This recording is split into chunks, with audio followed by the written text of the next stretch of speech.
He stood in the doorway of the old barn, hat in his hands, dust clinging to his boots, and told her the truth in a voice so steady it almost didn't shake. The wind outside had gone completely still.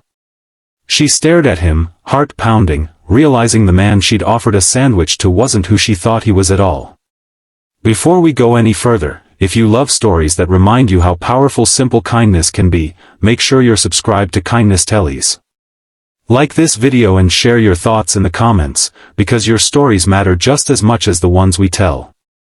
The town of Red Willow, Texas, wasn't the kind of place where strangers went unnoticed. Population just under 4,000.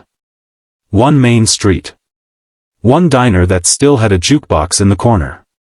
Everybody knew everybody, and if they didn't, they knew someone who did. Emily Carter had lived there her whole life. She was 32, a high school art teacher with a stubborn streak and a soft heart she tried to pretend wasn't so soft. After her father passed away 3 years earlier, she moved back into the small ranch house at the edge of town to help her mom keep things together. The paint peeled from the porch rails, and the fence leaned more than it stood, but it was home. Money was tight. The school district had cut funding again, and Emily had started picking up extra shifts at the diner on weekends to help cover medical bills. She didn't complain. She just worked. That was how she handled most things. The first time she saw him, he was sitting alone at the far end of the diner counter, nursing a black coffee that had long gone cold. His clothes were worn but clean. Faded denim. A plaid shirt with frayed cuffs. Boots that had seen miles of dirt roads. His hat rested beside him, revealing hair streaked with gray and a face marked by sun and silence. He didn't look dangerous. Just tired. Martha, the diner owner, leaned over to Emily and whispered, "Drifter, probably. Came in yesterday too. Doesn't say much." Emily nodded but kept watching him. There was something different about the way he held himself. Even slouched, he seemed grounded. Like someone used to wide-open land. When she walked over to refill his coffee, he looked up with eyes the color of storm clouds. Not cold. Just guarded. "Fresh one?" she asked gently. He gave a small nod. "Appreciate it." His voice was low and steady, with a hint of something southern but older, deeper. Not flashy. Not needy. Just simple. Over the next week, he kept coming back. Always alone. Always quiet. He'd tip modestly, even though he only ordered the cheapest thing on the menu. Once, Emily noticed he carefully folded the napkin before leaving, almost like a habit from another life. Then one afternoon, as a thunderstorm rolled in unexpectedly, she saw him standing outside under the awning, staring out at the rain like he didn't know where to go. Impulsively, she stepped outside. "You got somewhere to stay?" she asked, hugging her arms against the sudden chill. He hesitated. "Too long." "I'll find something," he said. She knew that tone. It was pride trying to survive. "We've got an old barn out by our place," she heard herself say before she could overthink it. "It's dry. Not fancy, but it'll keep you out of the rain." He looked at her like she'd offered him something far bigger than shelter. "I don't want to be trouble." "You won't be," she replied firmly. "Just temporary." That's how he ended up at the Carter Ranch, sleeping in a barn that hadn't held livestock in years. Her mom wasn't thrilled at first. "You don't know this man," she warned quietly. "I know he's human," Emily answered. The next morning, she found him already awake, fixing the broken hinge on the barn door with tools he seemed to carry in his truck. By afternoon, he'd patched part of the sagging fence without being asked. "You don't have to do that," she told him. He wiped his hands on a cloth. "Feels wrong not to."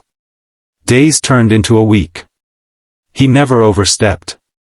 Never came inside unless invited. He'd join them for dinner sometimes, sitting at the edge of the table like he wasn't sure he belonged there. They learned his name was Jack. "Just Jack," he said with a faint smile. He spoke little about his past. Said he'd worked ranches most of his life. Said the road felt easier than staying in one place. When Emily asked if he had family, he just stared at his plate for a moment and said, had. One evening, as the sky burned orange over the fields, Emily found him watching the horizon. You ever miss having something steady? She asked softly. He took his time answering. Sometimes steady things break. The way he said it told her more than the words. In town, whispers started. People noticed the stranger's old but well-maintained pickup. They noticed how he carried himself. Sheriff Daniels stopped by one afternoon, eyeing Jack carefully but finding nothing to object to.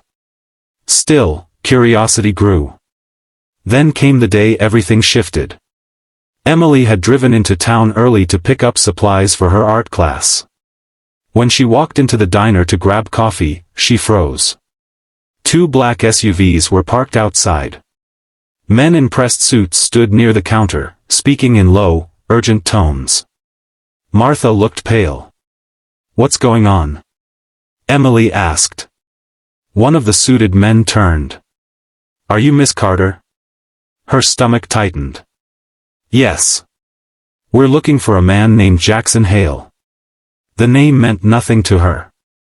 Before she could respond, the diner door opened again. And there he was. Jack stepped inside, hat low, eyes meeting hers for a split second before shifting to the men. The room went silent. The tallest of the suited men approached him. Mr. Hale, we've been trying to reach you for weeks. Mr. Hale. The air felt thin. Jack let out a slow breath, like a man who knew this moment would come eventually. He looked different suddenly. Not because of his clothes, but because of the weight in his posture. I figured, he said quietly. The suited man continued, the board needs you back. The properties, the acquisitions, the hearings. You own nearly 40% of the western agricultural land in this state. We can't keep covering for you. Emily's heart slammed against her ribs. Own nearly half the state? She stared at him, searching for the tired drifter she'd invited into her barn. He didn't deny it. Didn't laugh it off. Instead, he glanced at her, eyes filled with something close to regret. I never lied, he said softly. I just didn't say. The truth unfolded in fragments over the next hour. Jackson Hale wasn't just some ranch hand. He had inherited one of the largest cattle and land empires in Texas. Generational wealth. Oil leases. Agricultural contracts. His name carried weight in rooms Emily had never stepped into. But 3 years ago, his wife had died in a car accident on a rain-slick highway. After that, he'd stepped away from everything. Left executives in charge. Disappeared onto back roads and small towns, searching for something he couldn't define. I wasn't looking for land, he told Emily later, standing again in the doorway of the barn. I was trying to remember how to feel. She crossed her arms, fighting the storm inside her. You could have told me. Would you have offered me the barn if you knew? The question hit hard because she didn't know the answer. Over the next few days, Red Willow buzzed with gossip. News spread fast.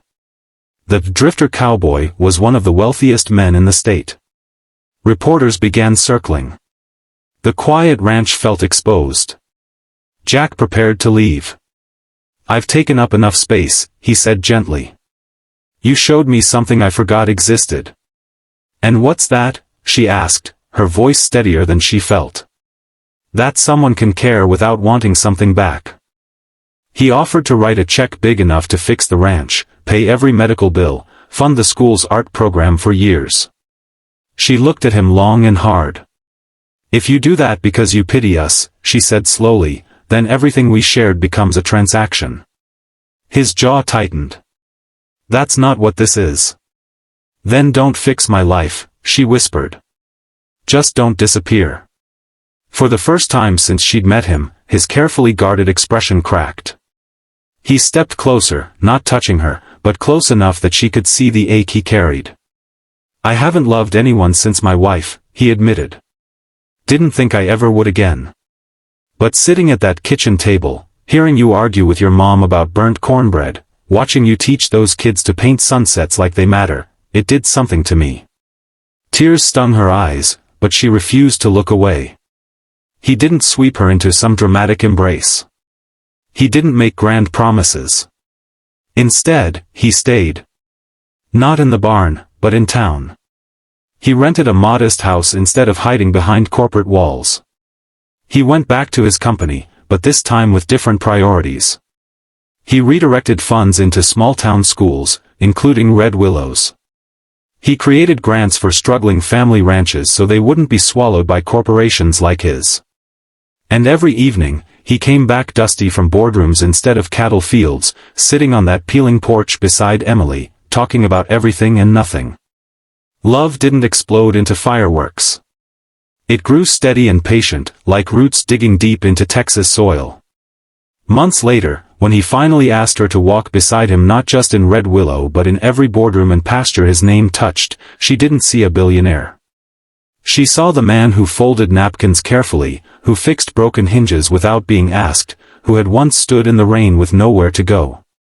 Sometimes the greatest wealth isn't land or oil or contracts. It's the courage to open your heart again after it's been shattered. Emily didn't offer shelter to a powerful man. She offered it to a lonely one. And in doing so, she reminded him that kindness given freely can reach places money never could. If this story touched you, think about the drifters in your own life.